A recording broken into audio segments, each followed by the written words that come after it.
we're going to go ahead and get started with our session today, Successful Structured Literacy Lessons, a Blueprint for Clarity and Confidence for Teachers. I'd like to introduce our speakers very quickly.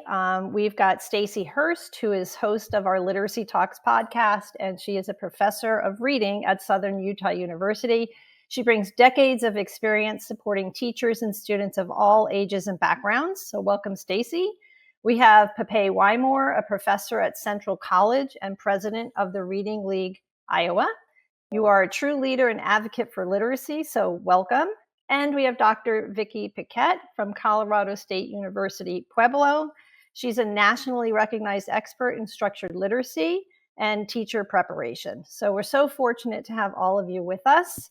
And one more slide, and then I'll let you all take it away. So as I said earlier, I'm Jeanette from Reading Horizons. We are the creators of the most innovative and effective foundational literacy solutions. We have a very special offer for everyone on this edWebinar today. You can just go to readinghorizons.com/free or scan the QR code, and we will give you this information at the end as well. And you will be able to use the structured literacy lessons in our Reading Horizons Discovery program for the entire 2025 school year, 2025-2026, for free. So it's a special teacher edition that we have created. So everything that you're going to see today, you can get in this online tool just by signing up before August 31st. So without further ado, I'm going to turn it over to you, Stacy. Have a great session. Thank you. Thank you, Jeanette.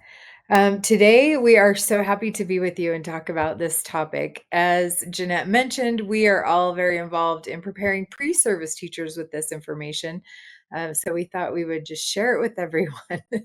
Our objectives for today are to introduce the essential components of a structured literacy lesson. And this outline can be used for all grades, but we are going to focus on kindergarten through third grade. And note that it's just the foundational skills part of I guess we could say, of all of structured literacy components. And then we're going to share instructional routines that save time and increase student engagement as we go through those components. And then we're going to discuss how to connect explicit phonics instruction to meaningful reading and writing activities. So connecting those foundational skills with the higher level skills. And I know we have all heard the NAEP scores, probably ad nauseum, right? We know that our country is in need of this kind of instruction that we know is evidence-based and will help students know how to become proficient readers. The statistics speak for themselves, but there are many implications of not being able to read well, and some, including a growing body of research saying that it has a greater impact on social emotional development than we even imagined before. So lots of reasons why we should be focusing on this. We do have a poll for you guys to start with. I have a question to ask you. So in your experience, what is the biggest barrier to students becoming proficient readers by the end of grade 3? Is it inconsistent or incomplete instruction and foundational skills, lack of time for targeted reading instruction and practice, insufficient teacher training or support, gaps in early identification and intervention? And if you have something else that you think is causing this, then please put it in the chat. So interested to hear what you have to say about this. Vicki and Pepe, as we watch this, I'm sure you're thinking of situations, right? Could be. Okay. Oh, yes. And secondary teachers. Oh, you guys actually, you feel the result of not having proficient numbers, right? Okay. How about we give maybe just a few more seconds, and then we'll go ahead and I'm going to close the poll in 5, 4, 3, 2, 1. Okay. Oh, did we get to see the answers? Did I miss those, Diane? So I think most people chose the option of gaps in early identification and intervention. So that's important. And what we're talking about today will help with that, right? This is a very good way to prevent those things from happening. And I'm going to let Vicki talk to us about why structured literacy matters and what it is. Thank you, Stacy. So yeah, before we get started into exactly what this lesson plan looks like, it felt like it was important to define what structured literacy is. And we have taken this definition directly from the International Dyslexia Association, who actually coined the term structured literacy. So structured literacy is an evidence-based instructional approach that is systematic, explicit, and cumulative, designed to effectively teach reading and writing skills, particularly for students with dyslexia. And that's really where it came from. And you can see that from this info map. And I believe Jeanette's going to put that a link to this into the chat for us. So the science of reading, if you've heard about that, sometimes those two terms are used synonymously. Science of reading and structured literacy. Really, structured literacy is the approach, and science of reading is the foundation, the research foundation that we have that informs our instruction. So we also have the what and the how and the who that all is built up from that foundation of the science of reading. Today, what we're really going to focus on is the what. And so we're going to look at phonemes and graphemes, morphemes, syllable patterns, orthographic conventions, and also how those components are integrated into a little bit. We're going to touch a little bit on the language comprehension side, but for the most part, we're really focusing on those foundational skills. Which brings me to our next poll question. So how familiar are you with the components of a structured literacy lesson plan for foundational skills from 1 to 5, with 5 being the most confident and 1 being the least confident?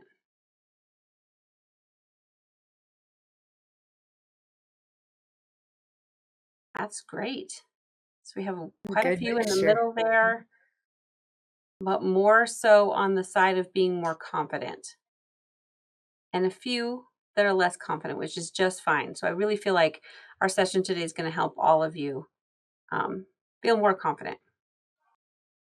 All right. So I'm just going to share a little bit about, in this session, we'll break down a typical 40 to 45 minute structured literacy lesson and its key components. For each part, we'll explore what it is, why it matters, and how to teach it effectively. And please know that when we share this, we won't just tell you, we're also going to model some portions for you so that you can see what it looks like in practice. What you're seeing on the screen right now is an overview of the essential components of structured literacy lesson. It's important to note that the exact timing might look a little bit different depending on your grade level. And remember, we're focusing on those foundational skills for this lesson. So for kindergarten, we would recommend a 30 to 45 minute lesson. For first grade, 40 to 45 minutes. For second grade and third grade, 20 to 30 minutes. And these recommendations come directly from the LETRS training. Now, the components of a structured literacy include, and you can see on your screen, a clear lesson objective, visual and auditory drills, phonemic awareness practice, review of prior skills, explicit phonics instruction, guided practice, independent practice, spelling and dictation, reading of connected text, a strong lesson closure, and finally, application to reading and writing. We've created a sample lesson plan template for you to view as we move through each of these components. And this way you can see not just the structure on these slides, but how it translates into effective classroom practice. And I believe Jeanette is going to put that link in the chat for us to view. So you can go ahead and open that up. And while we're talking throughout this afternoon, you can be looking at that too. And we'll see if I can advance the slide here. So our first thing that we're going to talk about and look at is the lesson objective. And to walk us through that of the what, the why, and the how of this component, I'll turn it over to Dr. Vicki Paquette. Thank you, Pepe. Yeah, so we're going to look at the standards and lesson objectives. So our standards are really that broad statement that we have that gives us a goal of what we want to see by the end of that school year. The lessons, on the other hand, the lesson objective and the language objective is more specific to that particular lesson. So it breaks down that broad standard statement into a focused target for that particular lesson. And we have two. We have a lesson objective and also a language objective. So we know from the research that language is really the foundation of all literacy learning. So we want to be very conscientious that we're also including a language objective with our lessons. So why is there a state standard? Again, it helps us keep in alignment. It gives us a goal for the end of the year where we should be targeting our instruction to get to that end goal at the end of the year. And it acts as an anchor for that alignment throughout the year. The lesson and language objectives tells our students and also keeps us grounded in what do we want to see by the end of the lesson. So I always tell my students it's the end goal, it's the target. And it makes our learning measurable. So we're going to align our standard and our objective and our assessment, and it doesn't have to be a formal assessment, throughout the lesson. So that all three of those things are targeting the same aspect of literacy. So how do we do this? First, we want to start by looking at our standard. And a lot of states have some great standards. Others are a little bit weaker. You could also look at the knowledge and practice standards for International Dyslexia Association. They have some great standards as well. And so you want to look at those in those broad statements and say, okay, now how can I write a lesson objective and a language objective that match and align with this, but in a targeted form, in a much smaller form, just for today's lesson or this week's lesson. And then we're going to confirm that alignment with our objective and our standard, and then also look at the assessment at the end of the lesson to make sure that we have met that objective for the day. So here's an example. I'm from Colorado, so this is pulled right from the Colorado content standards, and this is specific for first grade. And as you can see from this, this is a very broad statement. So this is what we want our first graders to be able to do by the end of the year. So I just highlighted specifically what our example lesson plan is going to be focused on.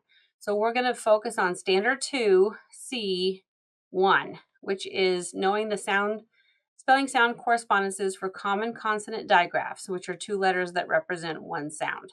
And there are several consonant digraphs in the English language. We're not going to cover them all in one day. So our particular lesson is just focusing on the SH sound. Shh. And we are going under the assumption that the students have already learned the CH digraph, ch, but they have not done the WH, the TH, and the GH.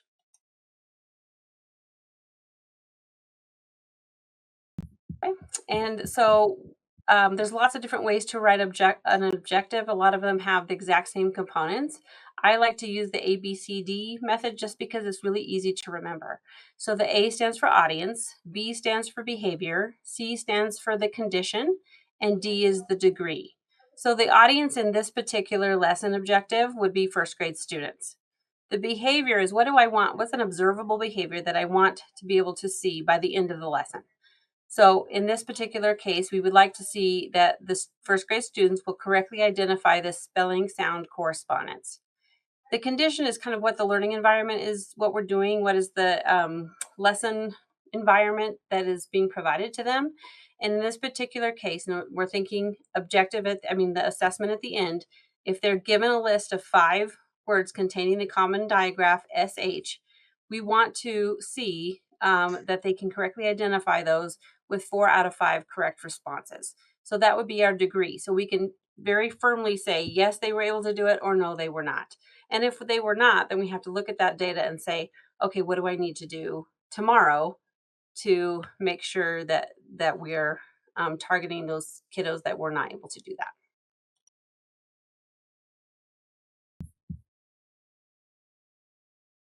Okay, so this is our language objective. It's written a little bit differently. In this one, I wrote it in A, B, C, D order, but same essential components.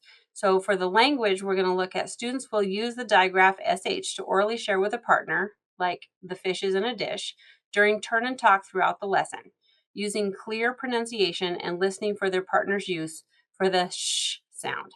So in this particular case, our language objective is not going to be something we're going to assess at the end. Instead, this is something we're going to run throughout the lesson. So on that example lesson plan that you can see, we have highlighted exactly where we're targeting this language objective.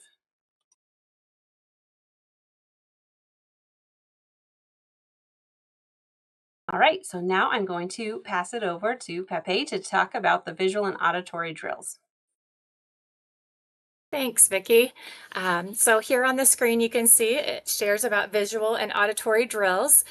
A visual drill is when students see a letter or a letter combination and say the sound it makes. For example, I might hold up a flashcard with the SH on it, and students would respond with the sound sh. The auditory drill works in the opposite direction. Students hear a sound and then they respond by saying or writing the letters that make that sound. For instance, I might say k, and students might write a C, a K, or a CK, depending on what you've already taught them. So why does this matter? These drills help students quickly recognize letters and their sounds. And they also strengthen the connections between sounds and the correct letters in writing. Over time, this builds automaticity, freeing up students' brain power to focus on comprehension when they read. So now we're going to talk about how do we do these visual and auditory drills, and it sounds really self-explanatory. We'll start with that visual drill. So think of it as a see it and say it. I show a student the flashcard with a single letter or letter pair, and then the student's job is to say the sound. The key is to move quickly through 10 to 15 cards so that the responses become automatic and fluent. Next is the auditory drill. Think of it as the hear it, say it, or write it. I say a sound out loud like t, and students say or write the letter or letters that spell that sound. And then include trickier ones when with more than one spelling. For example, on the screen you can see you could try F. The F could be written with an F or a PH. You will only expect the students to know the letter sounds that you have introduced. Another thing that you need to know is that it is extremely important to pronounce the sound of each letter clearly and correctly. For example, when we say the sound for letter T, which is t, we do not add the schwa sound at the end. Make sure that it's clear. Another example would be for letter B, we would say b, not b. This clarity helps our students connect the exact sound to its spelling and prevents confusion later on when they're reading and spelling. So we are going to try this. So rather than me telling you about it, we're going to practice what it looks like. Typically, we would want to go through 10 to 15 cards, but since we have a short time, we're going to go a little quicker. So I will hold up some letters and I'm going to have you tell me the sound. So I am going to click off of our slideshow. And there you go. And I hope that you will all be my children participants. So here we go. So I will show a letter and you say the sound. Here we go. D. D. T. S. Good. Ch.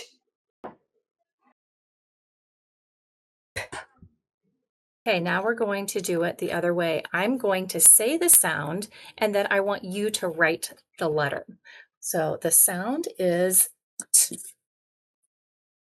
What letter? T. T. And then a quick check is to write it and show the students. The sound is S. What letter? S. S. Good. The sound is Ch. What letters? CH. Good. We'll do one more. The sound is And Pepe, I'm gonna. I hope you could hear me. Oh, the letter B. P. So if you're incorrect, then we will review, we'll give some feedback. So the sound is P. You say it. P. What letter? P. Good. So that's what it would look like in practice, and feedback is most important. So provide that quick feedback quickly while you're writing and sharing that with your students. So that brings us next to the phonemic awareness activities of our lesson plan. And you can follow along with the lesson plan template that Jeanette shared. And Jeanette, maybe share that again in the chat box. All right, so our next one, phonemic awareness. So what is it? Phonemic awareness is the ability to hear, identify, and play with individual sounds or phonemes in spoken words. Initially, it's all about hearing sounds, not reading or writing them. Why does this matter? Phonemic awareness is a key building block of reading and spelling.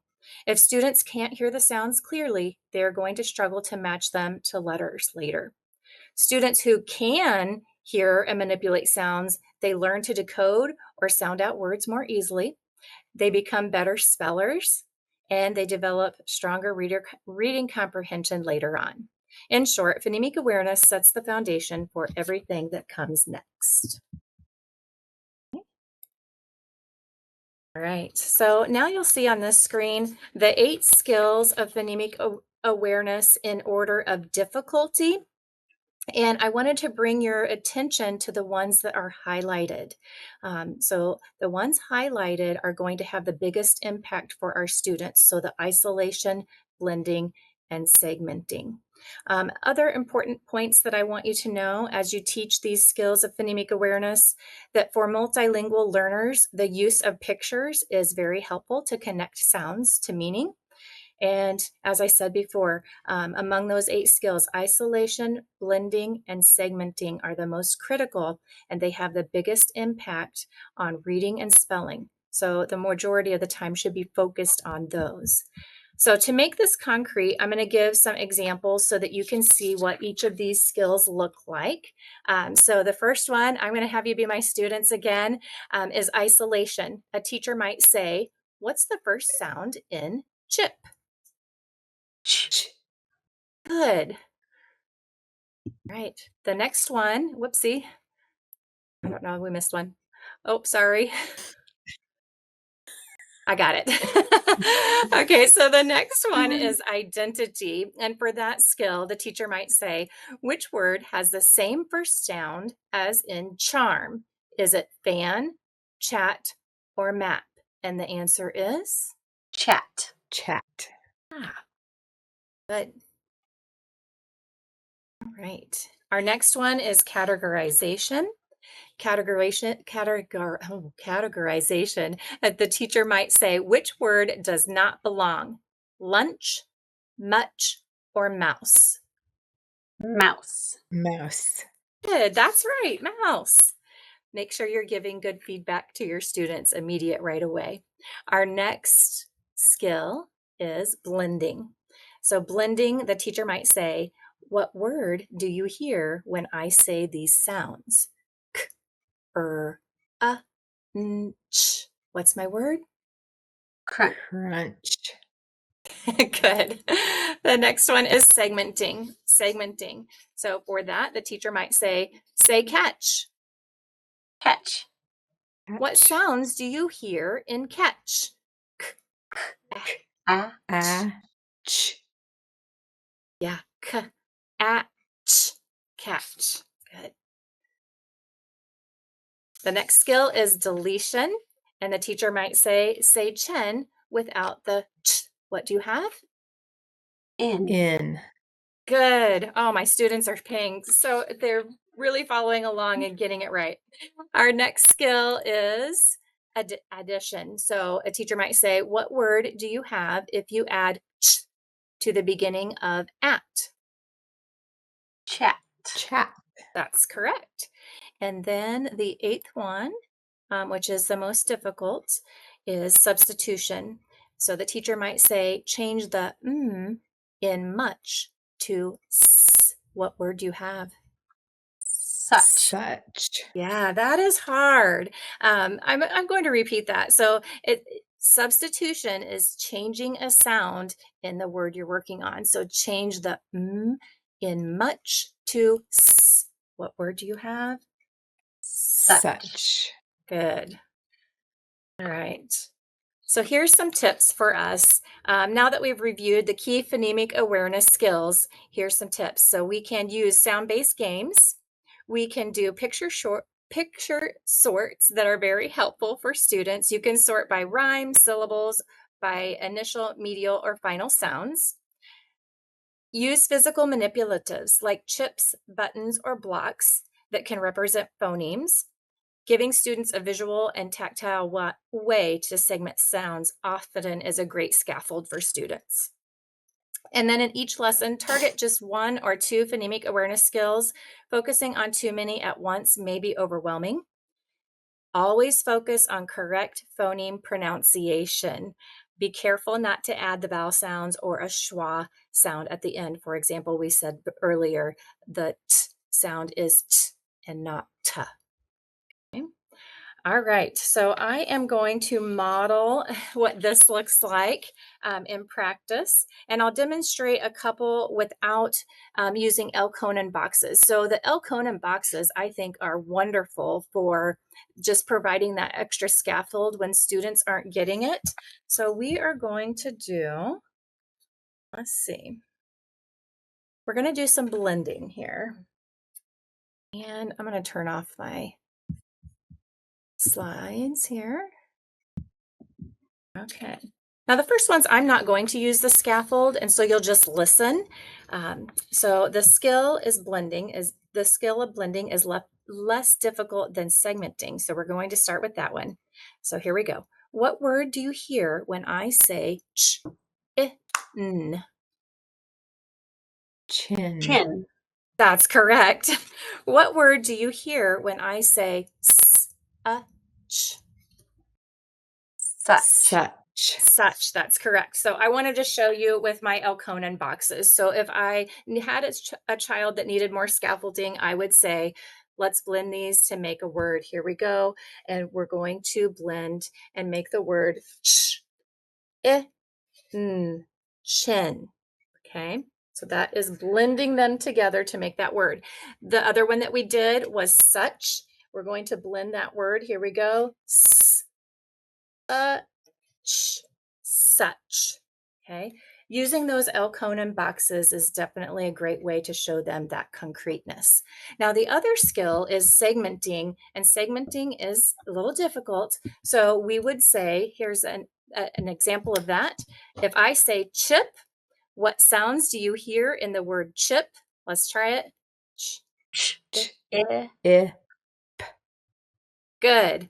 And then the next one, chat. If I say chat, what sounds do you hear? Ch, Ah. You're breaking it apart. So you're saying the whole word first. And I can use my L. Conan boxes again for that skill as well. So if we do chip and we say chip, what sounds do you hear? Ch, I. Yeah. Good, Stacy, I can hear you. You're a great student. And then for chat, chat. If I say chat, what sounds do we hear?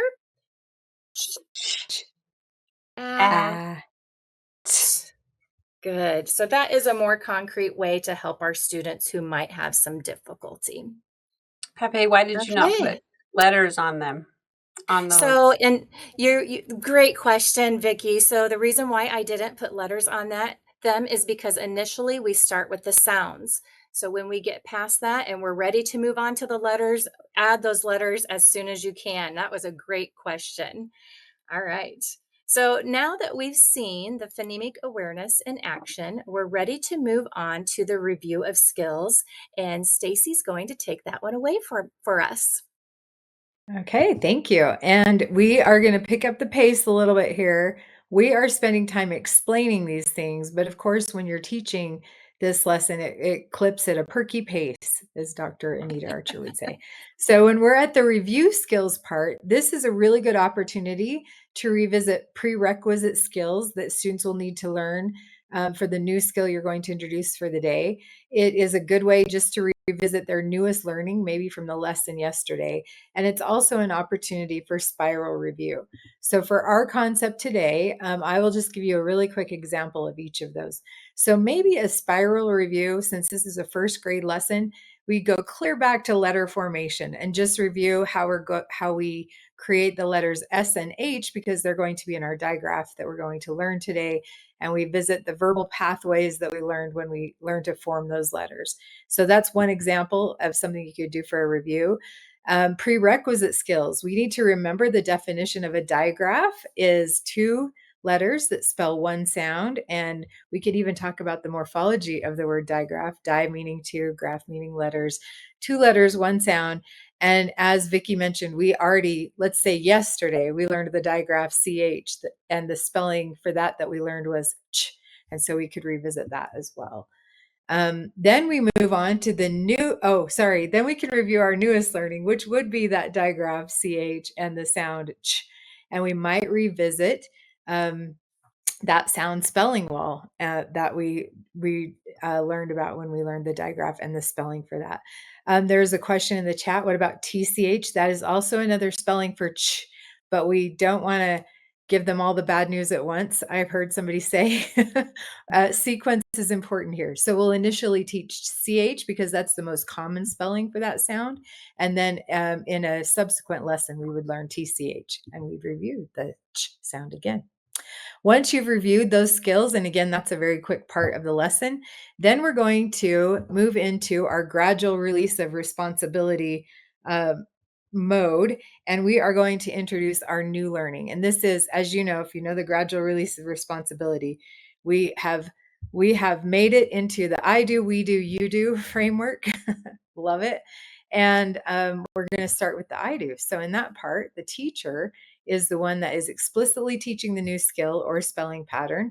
You can do phoneme, grapheme, mapping to make it really concrete for students to understand. We're going to use Elkonin boxes with letters. And of course, a really important part is the teacher will model decoding, which is reading, and encoding, which is spelling at this point with their new skill. A key factor is to think aloud while you do this. So that students can get a glimpse into your brain and really helps them solidify their learning as well. So let's go forward with our new spelling pattern. So I would teach this, and I would say, actually, we would go through maybe some exercises where we're identifying the sound first. I'm going to say a few words, and I want you to tell me which sound they all have in common. The words are ship, shell, and shark. What sound do you hear at the beginning of those words? Shh. Yeah, good job. So I'm going to say the sound shh. Now say it with me. Shh. Good job. Pay attention. See, I'm going to ask you to say it one more time. Pay attention to what your mouth is doing. Shh. Is anything blocking the air coming out of your mouth? Yes, there is something blocking the air. That means this is going to be a consonant sound. So put your hand in front of your mouth, take a deep breath, and say the sound shh as long as you can. Shh. Did you feel air coming? Did you feel air on your hand? Yes. Yeah, so we can say this is a windy sound because the air comes out for a long time. So fill your throat, make the sound one more time. Shh. Do you feel a vibration there? Shh. When you make this sound? Nope. So we're not using our voice to make that sound. So we know it's a windy sound. It's going to be on our sound spelling wall with the windy sounds. And then I would say, can you find the picture that matches? And then I would do a big reveal. Now we're going to find out the letters that spell this sound. And the letters are SH. Now, there will be other spellings for that sound later, but right now we're just going to learn the SH one. So now I'll move into modeling or the Elkonin boxes. We're going to really focus on the spelling for that sound. And this is where you'll see the transition from those chips to using letters too. So when I say the word ship, sh, I, p, I hear 3 sounds. And so we would move those chips into those boxes to indicate that sh, I, p, and pretend I did that. Okay, now we're going to take apart those each of those sounds, and we're going to add a spelling to it. So I might back up and say, what's the first sound in the word ship? Shh. That's our new sound. Who remembers how to spell that sound? It's SH. SH. Yeah. And then we're going to put that in one box. There are 2 letters, but we're going to put it in one box because a digraph is two letters that spell one sound. So I'm going to spell SH in that first box. Now I'm going to listen. Sh-I is the second sound, and I know that's spelled with the letter I, so I'm going to put I in that second box. And already we're going to slide these sounds together. So in my brain, as I model this, I'm saying sh, p. That's my last sound. P. And so I'm going to add a letter P to spell that phoneme. Now we have all the sounds in the word, and I'm going to go back and read them all together. Ship, ship. I saw a ship in the harbor. And that is the Elkonin box, is just making those concrete connections between the sounds and the letters that spell them. Now I'm going to model how I would read a word that has this combination in it. So as I look at this word, I'm going to start with the first sound. I know that spells I, and there's our new spelling, sh. And so our word is fish. Fish. I'm going to read that all together. Good job. Okay, the next, now here's one of our turn and talks. Now, this word can be used in many different ways, and it has the sh sound in it. So listen for that as we're talking about it. The word fish can be a noun, as in the sentence, this fish is orange, white, and black. Fish can be a verb, as in, let's fish in the stream. It can also be a plural. And this is something that I, as a teacher, will let you know, I only learned this a few days ago. As a plural, it applies when you're talking about the same kind of fish. So if you have more than one tuna fish, the word would be fish for the plural. But if there are different kinds of fishes and more than one, then it would be fishes. So hopefully I'm not the only one that just learned that recently. So I want you to turn to your neighbor. And if you're joining us online, maybe you can talk out loud to yourself or put a sentence in the chat using the word fish. This would be a turn and talk time in your classroom. But hey, Vicki, do you have a sentence that we could use as an example? I saw many fish in the pond yesterday. Okay. Oh, we have some great ones in the chat too. I don't like to eat fish. Great. We have feed the fish. That's great. I like to fish in the lake. And then you could also, if you had time, of course, take time to talk about what part of speech that is that they shared with their partners, and just giving them the opportunity to use that word in language. Okay, so that was kind of a really fast forward part. We're going to model encoding here too. So if I want to spell a word like shop, which starts with our sound, I'm going to segment first. So I'm going to I'm going to listen for the first sound in shop, sh. And I know that that is spelled with SH because we just learned that today. So I would spell that SH, listen for the next sound in shop, sh, ah. I'm adding O to spell that word. And then finally, the last sound is p. And we know also about this word that it can be a noun or a verb as well. You can go to a shop to buy things, or you can shop while you're at the store. So this would be another good opportunity for turn and talk, but we won't take that time right now. But I would just revisit. This is our new learning. What are these letters? Say the names. S-H. What sound do they spell? Shh. Good. Okay, and then if you will read these words with me, these are some words we just heard and learned. Ready? Ship, fish, and shop. Okay, that was a microwave version of new learning. And now, so that was the I do. Now we're going to move to the we do part, and we're going to let Vicki talk to us about that. Thank you, Stacy. So as you can tell on the lesson plan, the we do has quite a bit of minutes comparatively, really focused on it. And Dr. Anita Archer always says that this is one of the most critical pieces of the lesson, and it's often one that we kind of skip over too quickly. So just like the title of this part says, it's the we do. So what are we doing? We're collaboratively practicing the new pattern that we're teaching. So it's me as the teacher is also involved with the students. We're going to work together to decode, which is reading, and also encode, which is spelling our words together. And the purpose of this is to really increase our accuracy and also our speed in being able to recognize these patterns. We're going to link our spelling and reading patterns together. Anytime that we can add writing in with reading, it just solidifies some of those skills. And we're going to, and it also helps strengthen our transfer from teacher modeling to that independent practice. And we're going to do that with the use of corrective feedback. So there's lots of different things that we can do. We can do some phoneme graphing mapping, similar to what Stacy just showed us. We can do some word chains, which I'm going to model for you in just a second. We can also have students read through a list of words together or chorally. We could do that with flip books. We can do some decoding drills like roll and read. We can do some onset rhyme matching. So for instance, which of these has the sh sound at the beginning of the word, and we can show them the words and they can tell you which 2 or 3 have the sh sound at the beginning, end, middle. We can also do some letter formation to connect that reading and writing, and we do that together. And we can also do some word sorts.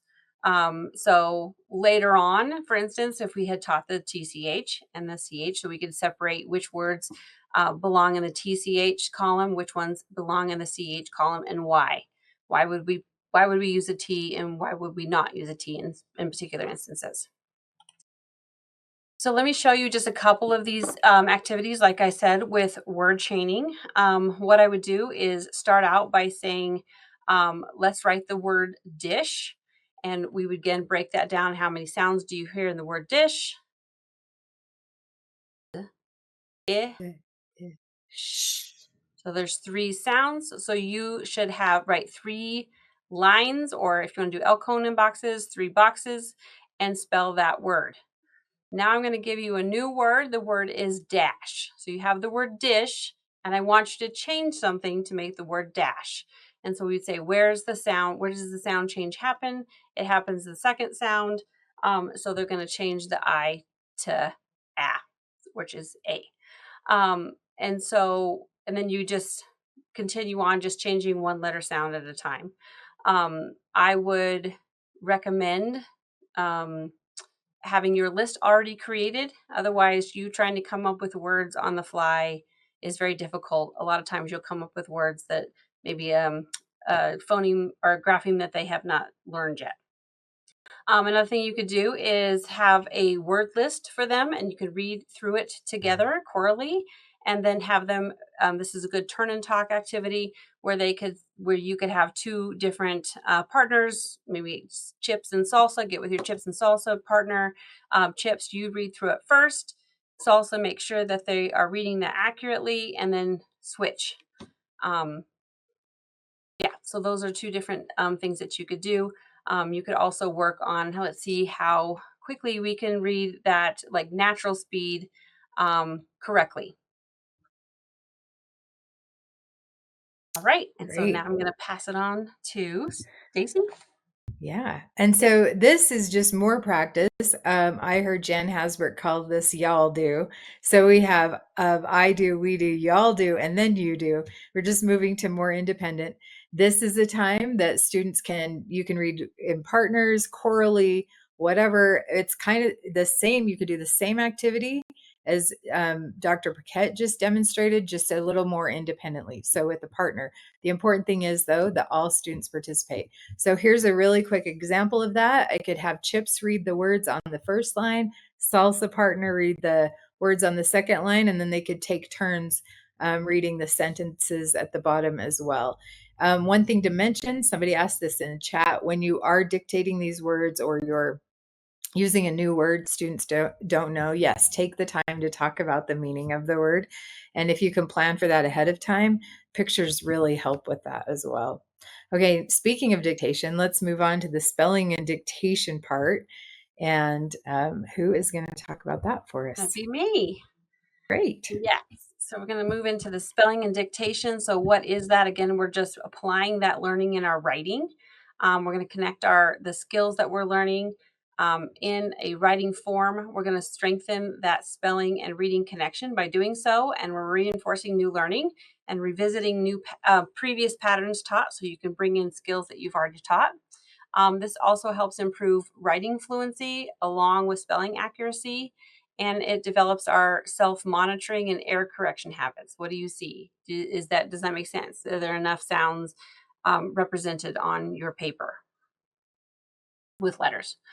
So what you can do is model it for them 1 or 2 times, like let's count how many sounds there are, draw a line for each sound you hear, and then spell each sound.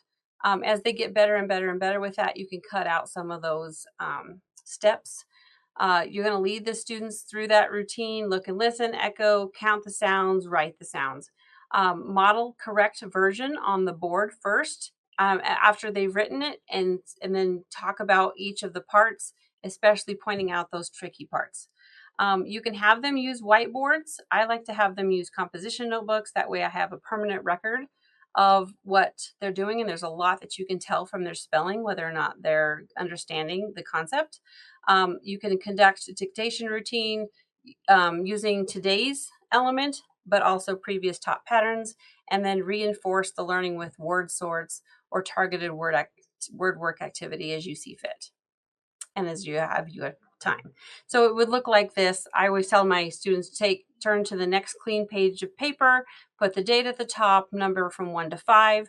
You would give them the spelling list, spelling kind of test as you go, and then also end with a sentence or two, again targeting previously taught skills and currently skills that you are working on. All right. And then we're going to move into reading connected text. Sometimes you might hear this is called as decodables. We like to use the word connected text more because there's decodables. There's not every word is decodable in a decodable text. Sorry. So what is a connected text? It's what's this part of the lesson? It's when the students read a text to practice in text those phonics pattern. We're going to focus on accuracy first, so making sure that we're reading things correctly. Then we're going to try to get our speed up to a natural speed, not super, super, super fast, and not super, super, super slow. And then we're going to work on phrasing and expression. Again, this helps us just apply those phonics patterns. They can see them in text, see them in context, and practicing those to solidify some of those, to orthographically map those words. It strengthens our decoding automaticity and fluency. We can also use this to help build our comprehension, and it helps bridge the gap between these are isolated words and these are words in context in authentic reading environment. So how do we do that? We're going to provide them with a decodable text. So as you can see in the purple box, this is an example of one that we could use for the sh sound.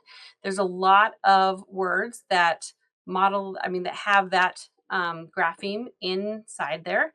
In addition, there are some words that have a lot of things that are decodable from previously taught phonics patterns that we have taught. So we've taught the CH, for instance, so you can see the word Chad. Before we start reading this, I would pull out the words that I think that need to be explicitly taught before, because again, the whole point of this is comprehension. The whole point of anything is comprehension. So we want to make sure that they understand the words. So I might pull out, for example, I live in a landlocked state. A lot of our kiddos have never seen the ocean and may not know what a shell is. And so I might pull that word out. If you live near the ocean, that might not be one that you pull out. Another one that I might pull out is the word grin, which is another word for smile. And what's another one? Oh, shop. They may not call it a shop. They may call it a store. So I would point those out. Again, pictures would be awesome. And then we could read it together chorally. And then this could be another turn and talk moment where we have the students read it in partners, or doing some echo reading.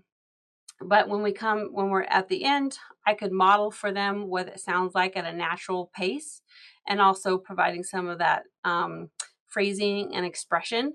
And this is something that we could pull out again, and we should pull out again in coming days to practice some more. We could also end out with some comprehension questions. Right. Stacy? All right. I think I am the closure. Yes. So I'm going to quickly go through the closure because our time is coming to a close, I see. So what I wanted to share with you, what the closure is, it's the wrap up of the lesson. And why do we do it? We want to make sure that we reinforce the learning so it sticks for our students. It definitely gives our students time to process and summarize what they learn and shows whether students understand the objective. So you can think of a lesson closure like the landing after a flight. You want students to leave the lesson with clarity, confidence, and a sense of purpose about what they've learned and what is coming next. So how do we do it? The 3 steps listed here. I'm going to go quickly over these. We review the learning goal. We can ask a quick question, do an exit activity, or check for understanding task. And we can preview, or connect to the next lesson. So here's some examples of what might fit our lesson today. What digraph did we learn about today? Shh. Did we learn what we set out to learn? Let's check. So I would ask the students to read these words. So we would read these words together. Here we go. We're going to do it quickly. Fish, Dish, dish, dish, shop, Dish, shop, ship, ship, shut. ship, shut. Good. And then we could also do another turn and talk to get that language objective in there again. So turn and talk to your neighbor about how this knowledge helps you become a better reader and writer. And then you would want to accept any acceptable responses that the students had. For example, yes, it helps me read words with sh in them. Okay. And then also you'll want to preview what the next lesson is going to be about. Tomorrow we will review voiced and unvoiced sounds in words as we learn about the digraph TH. Okay, I am going to turn it back to Stacy. But before I do, I just wanted to share lesson closure is so important. Don't forget that piece. And I for it, love Yeah, how it's Stacy. great. you modeled, Pepe, that we did those 5 words. So that's showing, that's going back to our lesson objective and meeting that assessment that's aligned with the lesson objective. Yep, we got to meet that objective. Now, one thing that's really important, we talked about this is the instructional time. We went through the I do, we do, y'all do, and then we need to continue to transfer that to reading and writing. And you notice the time frames on here, those will differ, but the main thing is that application to reading and writing is independent and it is significant time-wise. So we want them to generalize their learning. And the only way you can do that is by doing the thing. There has been some recent research showing that students in school are on average only reading a total in a whole day of school of a minute and a half in a day. And we know to be able to have reading to become automatic, we need to be reading in these early phases of learning between 20 and 30 minutes a day independently. So as teachers, if you can add that in, that's going to be critical. This will help them generalize their learning. And you can read this slide, you'll get it later, to go over all the benefits of that application to reading and writing. I did want to show you one thing. You can guide this and helping them to use what they are learning, what you've presented to them today. So this is a writing prompt that you would use to help them write about that. And here is the prompt. The boy in this picture is named Chip. Write about what you think is happening in this picture. Support your opinion with details from the picture. So you're integrating writing into a reading lesson as well. Okay, And I we have just come wanted to the end of our lesson. we Yeah. have definitely come to the end, and I just wanted to reiterate those key takeaways. As we wrap up, structured literacy is clarity, not complexity. Instructional routines equal efficiency, and connection to meaning equal engagement. And Stacy, I will let you wrap us up. Oh, thank you so much. Let's revisit our objectives. Did we meet our intentions today? We introduced essential components of a structured literacy lesson. We shared some routines, albeit quickly, that save time and increase student engagement. And then we did discuss briefly how to connect this phonics instruction to meaningful reading and writing activities. That could probably be a whole webinar on its own, right? So maybe we can end with the poll question we began with. How confident are you now in those components of a structured literacy lesson? 1 being least confident, and 5 being most. Oh, look, we're already seeing that we're Looking having more good. confidence. Amazing. Yeah. Now, the next step would be to do the thing, right? To apply what we've been talking about and give yourself grace, because we all can improve always, for sure. We have, oh, thank you for that. Look at that. There is a significant difference there. So good job, everybody. You've all been great learners. Thank you for joining us today. I think we just literally have 3 minutes, so we might have some questions. Yeah. Jeanette has appeared. No, can you hear me? See me?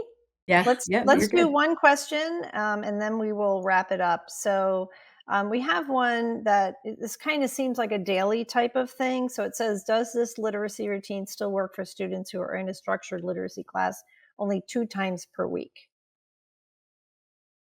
Yes, it does actually. I am in a situation now where I'm tutoring, and I tutor 3 times a week, but now that school started, I might, for one of my students go to 2, I would use the same lesson format.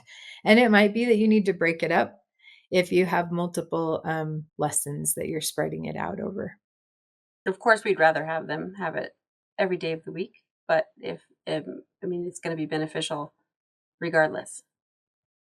Yeah. There are some more questions in the chat and in the Q&A. We will follow up in asynchronously. We'll send you those answers in our follow-up email. It'll either come tomorrow or Friday. So if you asked a question, rest assured that we will get to it. Yeah, we just wanted to thank everybody for attending, and you'll be hearing from us in a follow-up email. So thank you, Pepe, Dr. Vicky, and Stacy. Thank you. Thank you. Thanks for joining us, everybody. Yes, thank you.